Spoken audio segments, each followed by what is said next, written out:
Et salut à tous les amis, c'est Cryptoportage, c'est un plaisir de vous retrouver pour cette nouvelle vidéo d'analyse. J'espère que vous allez tous très bien malgré l'état du marché crypto ce matin. Comme vous pouvez le constater à l'écran, on est bien dans le rouge encore une fois. 38 400 $ pour le Bitcoin, moins 5%. On avait pourtant une belle journée. C'était hier, on était repassé au-dessus des 40 000 $. Et ben là, pour aujourd'hui, on retourne en zone de la peur, on repasse sous les 40 000 $. 38 400 comme je viens de vous le dire. Du côté des altcoins, il n'y a pas de miracle. On suit le Bitcoin, 2850 $ pour l'Ether. Et c'est pareil pour la majorité des altcoins que vous pouvez observer ici sur cette map qui représente pas mal de crypto-monnaies. On va évidemment au cœur de la vidéo se focus sur le BTC, faire un petit peu de news, notamment aussi analyser un petit peu le marché américain qui en ce moment impacte pas mal aussi les cryptos, puisque il y a toujours une corrélation. À chaque fois que les indices américains viennent à corriger, souvent ils entraînent le marché des crypto-monnaies avec eux. Donc on fera un petit point sur ce marché américain puisqu'il y a pas mal de choses importantes cette semaine à dire. Et on va rentrer tout de suite dans le vif du sujet avec l'analyse technique sur le Bitcoin. On se positionne sur le daily pour constater la bougie d'hier qui est vraiment affreuse. C'est une englobante puisque on vient englober une bougie qui est hyper importante. C'était avant-hier, le 25 avril 2022. Vous avez vu, on avait fait une mèche à 38 000 et quelques dollars. Plus basse d'ailleurs que la mèche ici, on était descendu plus bas. Et derrière, on avait réintégré. Donc on aurait pu penser que c'était une petite chasse à la liquidité. Et on réintègre derrière. Donc ça, c'était extrêmement positif. On récupérait même la trendline. Mais malheureusement, derrière, qu'est-ce qui se passe? On a donc cette englobante qui est vraiment affreuse. Voilà, ça pour le coup, c'est pas du tout positif. On aurait pu croire qu'on réintègre le range, 39 400 $, 41 000 $. Et ben non, on sort du range. Donc là, c'est officiel. Hop, on met les droites si vous voulez mieux constater cela. On a bien les points bas qui sont de plus en plus bas. Donc la tendance baissière continue sur le daily. Vous voyez les deux moyennes mobiles aussi. La bleue, la plus court terme qui est en train de s'accélérer à la baisse. Donc voilà, sur le journalier, on est bien baissier. Malheureusement, cette bougie, perso, je l'ai pas vu venir. Je pensais vraiment que là, on était venu chasser la liquidité, qu'on avait vraiment réintégré le range et qu'on allait peut-être temporiser encore un petit peu avant de choisir la direction. Puisque au final, je sais pas si je vous en avais parlé. Mais ici, ce qu'on avait eu, on aurait pensé que c'était une chasse à la liquidité. Et ici, pareil, on avait une clôture très légèrement en dessous de ce point bas. Donc, on aurait pu penser que nous étions dans un range avec une chasse à liquidité en haut, chasse à liquidité en bas. Et voilà, on aurait pu attendre un peu plus. Mais non, on repart directement à la baisse. Donc voilà, maintenant, ça c'est chose faite. On voit aussi un niveau très important. Hop, je vais vous le mettre ici, voilà. Donc ici vous voyez on a eu les clôtures, ici on a eu une mèche presque les clôtures, ici une deuxième clôture et on vient mâcher pile sur ce niveau là, donc des 37 500 $ et quelques. À noter que pour l'instant on n'est pas venu, ne sommes pas venus chercher la liquidité évidente qui peut se trouver sous ces trois creux, parce que là on a quand même trois creux assez significatifs et très probablement qu'il y a des stops de personnes qui rentrent en longue qui sont foutus ici. Donc attention, on pourrait venir chercher la liquidité sous ces creux assez évidents. Au niveau du RSI, on a toujours la divergence qui pourrait se mettre en place, elle est potentielle. Ici ça descend, ici hop on monte. Donc pour la valider, il faut venir clôturer au-dessus de 48 et du coup ça serait quand même un peu plus positif de valider une divergence. Et aussi sur le cours, voir des structures de retournement, donc des W, hop, on valide un W et en plus une divergence, ça c'est parfait, ça augmente nos probabilités de réussite d'une reprise haussière. Mais en tout cas, pour le moment, dans l'état actuel, le cours et le journalier est bien baissier sur Bitcoin. Maintenant, si on prend un petit peu de recul, quand on se positionne sur l'hebdomadaire, je ne trouve pas que la situation est tant alarmante que ça. Le mensuel, pareil, on a toujours les fameux points bas et les points hauts de plus en plus haut. Nous sommes dans la zone de rechargement. Donc tant qu'on ne vient pas, pour le mensuel, c'est tant qu'on ne clôture pas sous les 34 800 et quelques dollars, en soi, c'est pas tant inquiétant que ça. L'hebdomadaire, c'est tant qu'on ne clôture pas sous les 36 000, je vais me remettre en droite, c'est plus pratique pour vous lire les niveaux clés. Les 36 200 $, c'est pas inquiétant non plus, parce que je vois beaucoup de personnes sur les réseaux sociaux critiquer le W, dire voilà c'est de la merde, on s'est tous piégé, mais en soi le W n'est pas invalidé. Pour l'invalider, il faut venir valider la structure inverse, et la structure inverse, qu'est-ce que c'est? C'est un M, et le M il est où? Il est ici. Donc si jamais on clôture ce M donc c'est-à-dire clôturer sous les 36 500 $, là ok, on s'est fait piéger, on a piégé un énorme W dans un M, et là pour le coup il y aura continuation baissière, et on se retrouvera très probablement dans la zone aux alentours voilà, des 25 000 $. Je fais ça à la louche, mais je sais qu'il y a beaucoup de signaux qui convergent vers cette zone-ci, donc là voilà, ça sera le scénario qui s'enclenchera. Mais tant que le scénario n'est pas enclenché, je vois pas les raisons de paniquer, surtout que voilà, on s'approche des surventes sur les unités temps plus court terme, on commence à diverger, donc ça serait un petit peu dommage de paniquer alors qu'on se rapproche des endroits où en théorie les bulls vont le plus défendre la zone, puisque c'est ici que tout va se jouer. Donc voilà, faites attention à ça. Tant qu'on ne clôture pas donc sous les 35 000 et quelques, là je vous ai dit, hop, je vais en mettre 36 000 $ à peu près, et le Bitcoin est toujours en tendance haussière sur l'hebdomadaire, toujours en tendance haussière sur le mensuel, et ça c'est quand même le plus important. Allez, on va maintenant changer un peu de sujet et basculer sur les marchés US et notamment le DXY, donc l'indice du dollar, qui, je vous en parle très souvent de cet indice du dollar. Et là, je vois que ça commence à en parler un petit peu sur Twitter de plus en plus. Je vois des photos, des screens de ce graphique. Donc je sais pas si c'est bon signe. Peut-être que justement, quand il y a trop d'attention sur quelque chose, en général, l'actif aime bien faire l'inverse. Donc, voilà, ça c'est pas forcément bon signe que tout le monde le voit, ce dollar qui est en train d'exploser et de rejoindre donc une zone de résistance évidente. Vous voyez 102.4, regardez, on va se mettre en mensuel, je vais vous la remontrer, voilà la zone de résistance évidente. C'est vrai que ça commence à devenir parabolique, donc bon, on peut quand même raisonnablement se dire que même si on commence à en parler, on est quand même en train d'être en surchauffe sur le dollar, donc on peut espérer un retournement et que cette borne haute repousse le cours du Bitcoin, mais pour l'instant on est forcé de constater que ça continue de croître pour ce fameux dollar, et donc c'est pas les conditions idéales pour avoir un Bitcoin fort, puisque je vous le rappelle à chaque fois, les bull runs du Bitcoin se font quand le dollar est faible. Vous avez ici notamment ce tweet qui répète un peu ce que j'ai dit, donc 3500 $ pour le bottom pile poil, vous avez vu, il avait été fait donc sur le top du dollar, donc dans l'année 2020, au niveau de entre 102 et 103, exactement les niveaux sur lesquels on se trouve actuellement.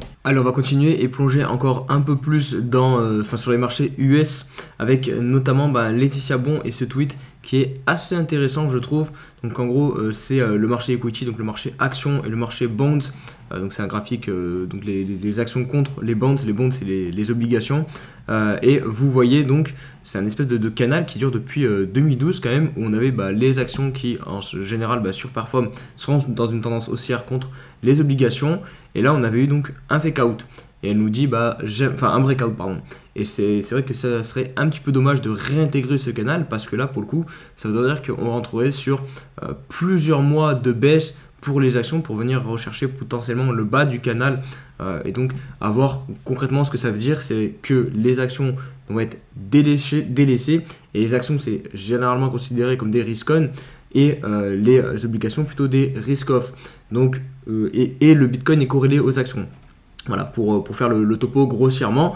Donc là, c'est pas quelque chose de bon signe si jamais on vient à réintégrer ce canal, puisque ça voudrait dire que les gros fonds, les gros sous se dirigeraient plus vers les obligations que vers les actions.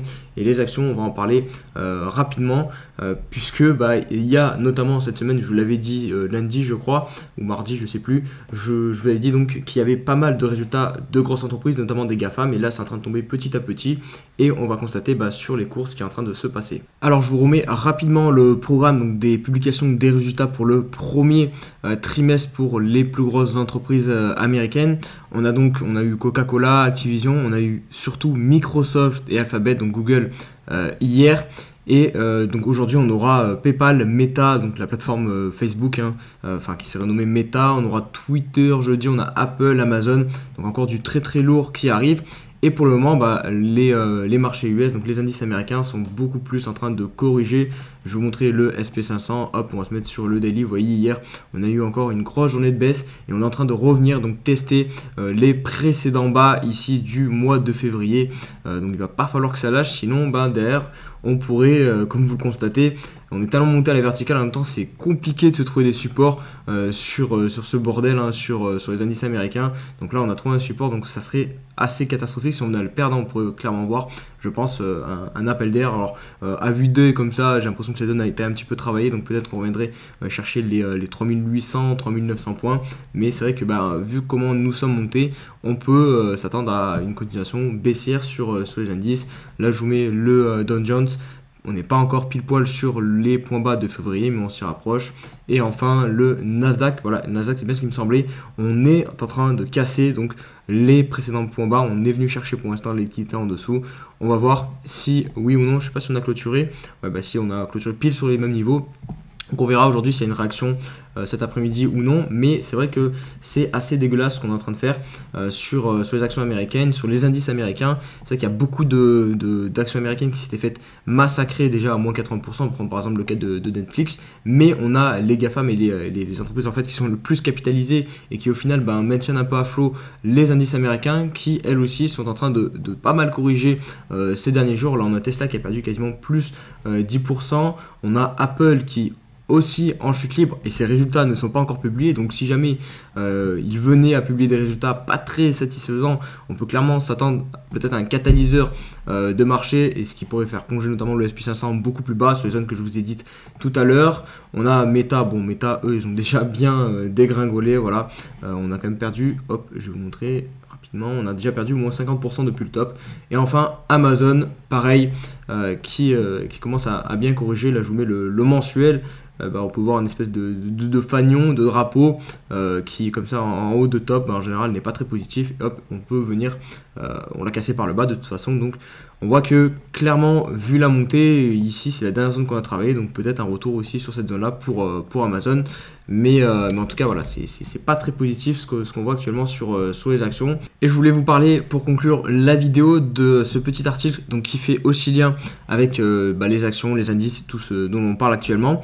Donc ça analyse en fait un petit peu les résultats, parce qu'au final je voulais juste montrer rapidement les graphiques, mais je vous ai pas parlé des quelques résultats qui sont tombés, parce que bizarrement en fait ils sont plutôt bons. On a notamment Microsoft qui a sorti des chiffres solides, il nous dit ici. Il y a Alphabet par contre qui a sorti, qui ont un peu déçu les analystes, hein, ceux qui parient sur les résultats avant qu'ils sortent. Donc voilà, on a aussi Texas Instruments qui a aussi un petit peu déçu, mais globalement voilà, c'est des chiffres plutôt positifs qui sont en train de sortir. Et pourtant le marché est en train de corriger. Et on a ici donc Anthony Baudin, donc le rédacteur en chef de The Bourse, qui nous donne une petite explication et qui peut-être pourra vous intéresser. En gros, les analystes attendaient, comme je vous l'ai dit, à voir des bénéfices progresser en moyenne d'un peu plus de 4% au premier trimestre sur un an. Et là on a pour l'instant une hausse de 12%. Donc vous voyez, c'est vraiment très très supérieur aux attentes, et pourtant on est en train de corriger. Il explique ça en fait par le fait que les grosses entreprises comme ça ont pu se permettre d'augmenter en fait le prix de leurs produits. Par exemple, le prix des iPhones a peut-être augmenté, je sais pas, je suis pas allé vérifier, mais globalement c'est ce qu'il est en train de dire. Et sauf que le problème c'est que vos salaires, je sais pas si vous avez regardé, mais en théorie n'augmentent pas à la même vitesse. Par exemple, je sais pas, je dis une connerie là comme il dit, par exemple on a une hausse de prix de 10%, mais est-ce que vos salaires augmentent de 10% actuellement? Non. Et donc du coup ça crée un décalage entre cette hausse des prix des produits qui donc permettent de maintenir justement cette croissance de 12% là, au lieu de 4% comme ce qui était prévu. Sauf que en fait il dit que c'est pas durable sur le long terme. Forcément à un moment ou à un autre, vous ne pourrez plus suivre la cadence et acheter les produits à ces prix là si vos salaires justement n'augmentent pas. Donc c'est peut-être pour ça, en tout cas lui il le justifie comme ça, que on n'est pas optimiste sur les actions et que les actions sont en train de corriger. Donc voilà les amis, je pense que j'ai fait globalement le tour sur l'actualité du moment et sur nos chères crypto-monnaies. Faites attention, voilà.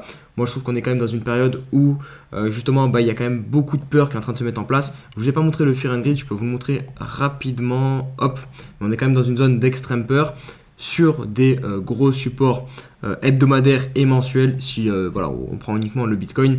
Donc attention à ne pas tomber dans la peur extrême et tout bazarder comme ça ces crypto-monnaies. Je préfère, je vous le dis tout le temps, vendre dans l'euphorie, vendre sous les résistances que vendre les supports et la peur extrême.